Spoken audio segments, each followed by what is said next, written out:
কবে আসছিস মাঠে আমাদের? 2021 2021 কেউ আছে এখানে? 22 এখানে কেউ নেই 2021 নেই কেউ। আমি ছিলাম ওকে। ওই যে কোথাও আসতাম ওই ব্ল্যাক টি শার্ট পরে না ও আসতাম।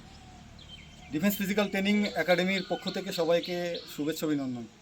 এ হচ্ছে রাজদীপ ঘোষ, 2021 আমাদের এখানে মাঠে এসেছিল। তখন দাদা আসার পরে আমি একে গাইড করি যথাযথ এবং ও সেই মতো চলে।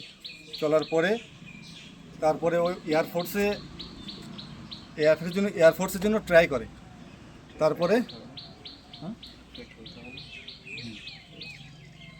তো এখন ও এয়ারফোর্সে যাওয়ার পরে ও এয়ারফোর্সে সিলেক্ট হয়ে যাওয়ার পরে ট্রেনিং শেষ করে কসম পিরিয়ড করে এখন বাড়ি এসছে। ঠিক আছে, তো ডিফেন্স ফিজিক্যাল ট্রেনিং সেন্টারের পক্ষ থেকে আমাদের ছোট একটা উপহার। ওই রিজু কোথায়? রিজু নিয়ে